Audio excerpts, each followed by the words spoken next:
Motorola makes Moto G Stylus phones, and 2023 was no different. Let's talk about it.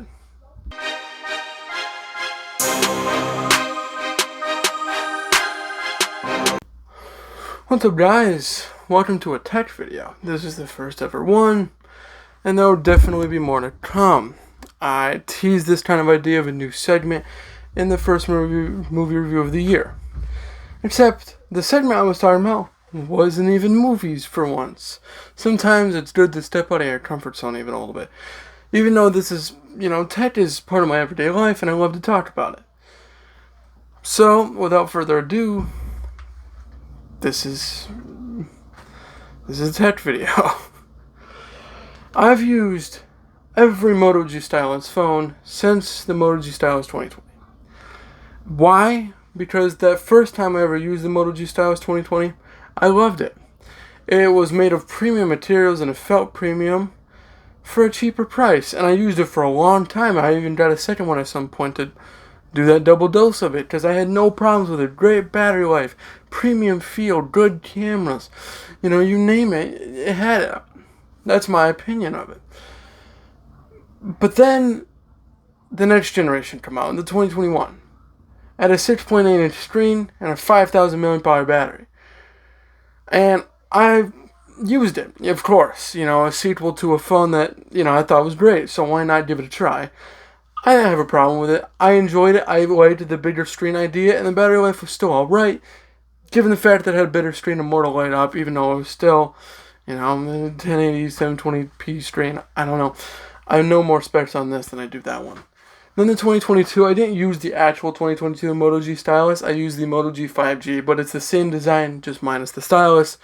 And that was alright. It was a complete redesign. I added more chins and bezels to the screen, and well, 2023 happened. Of course, it's 2024, and we're going to have a new one, and, whenever they decide to drop it. But the baseline idea for the Stylus phones originally were to give a premium phone for a cheaper price, and I didn't know that meant as cheap as this. And my tagline for this phone, and that sums up my whole thoughts, is it could be great. Because it truly could be. Just from the look and feel of this phone, you probably think that it's a higher end phone. I love the feel of this phone. It's a little slippery on the back. But, as far as hardware goes, these look alright. And they don't really protrude. So if you're not a big camera bump guy, this would work. Now, of course, right now you can buy one of these for $60. So it's not trying to break any records by any means. That's not the point, right? The point is to give you a budget phone with hopefully some kind of premium feel. I just didn't feel that here like I did on the other phones. First of all, continuing with the hardware, it's got weird curved edges that I just don't really like. They've a lot of them, besides the first one, had the fingerprint sensor on the power button, and this one's no different. But this one's skinny because of this weird curve they wanted to do on the side. And the fingerprint sensor isn't as good as on the old ones. Including the first one, which was on the back, which, by the way, I got no problem with that. I actually like having it on the back. But yeah. So hardware-wise, it's alright, but it's not as premium as I think it could be. Of course, as far as hardware goes, you gotta talk about the screen, which is also kind of software, but it's more hardware. There's huge chin down here, if I can try to show it to you. Oppenheimer, obviously. Huge chin right there. And, honestly, not horrible bezels everywhere else, just on the bottom. Now, that's where my biggest recommendation for Motorola can go. Take what you did here with the 90 Hz screen, keep the 90 Hz, clear the bezels out, make it an OLED, make it 1080p, and charge a little more. And spend a little more on the materials, I think you'll get a bigger crowd. Because I love these phones. I love budget phones that can do good things. That's what started OnePlus. That was OnePlus's original whole model. Of course, they've kind of moved away from that. Now, even Nothing, which is a new company, I've used some of their products. They've had their sub company that also forces on premium products for a cheaper price. And I think that's what Moto is trying to go for here. And it's worked for the most part. The first phone was great. Second phone was pretty good. But the last two, and this one being the worst of them, haven't hit that premium feel quite yet. Now, obviously, the obvious feature here, the stylus. It pops out, and it is made out of some metal, some plastic, and it's got a mesh tip on the back. And it draws.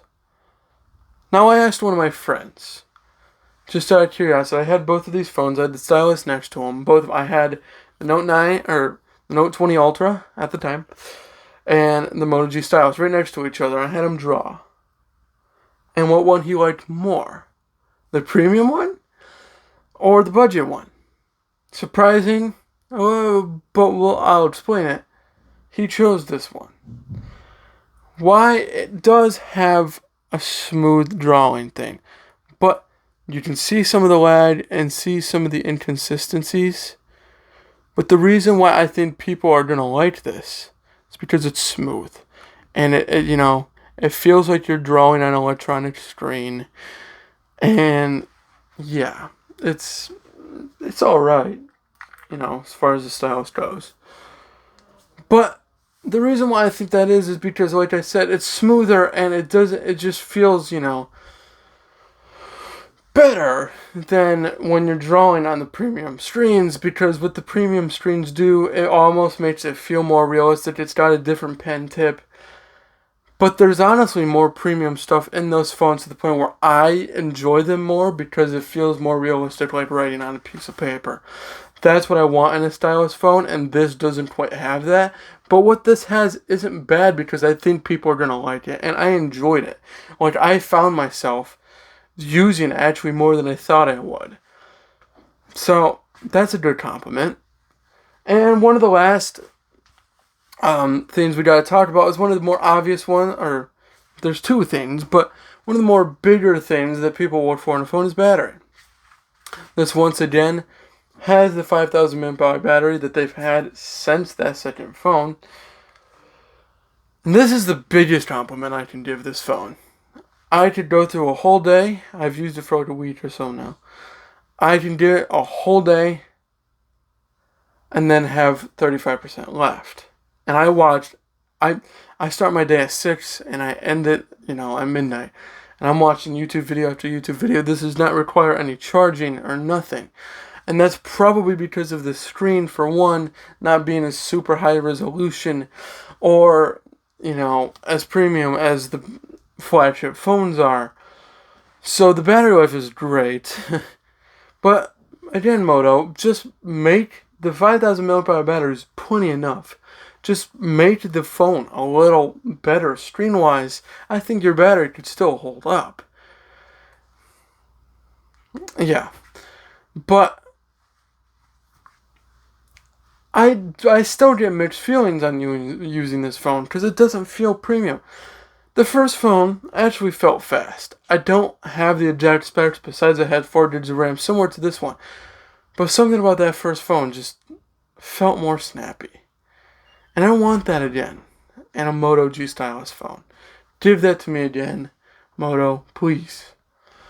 But the last one, that this has been increasingly more important throughout phone growth. And that is the cameras. And it is labeled on the back of this thing. It has a 50 megapixel sensor. But not the software to back it up. Listen, if I can put up photos, they're going to be here. They're not bad photos. But here's the thing.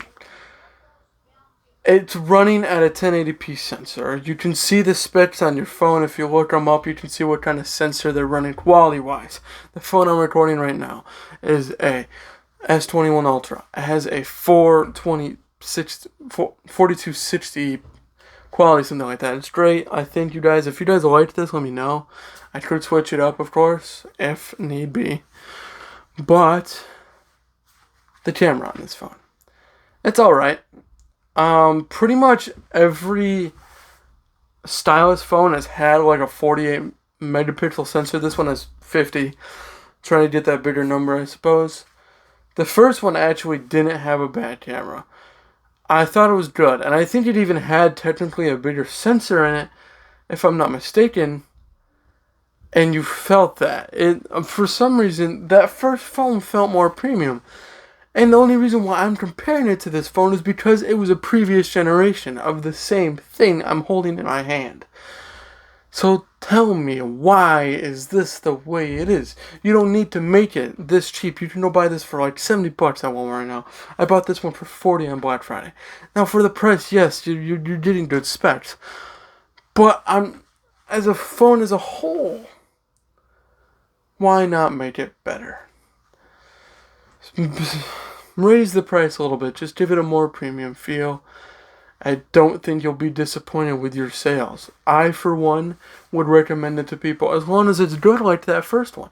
You give me that first one, but with slightly better specs, you'll be good to go.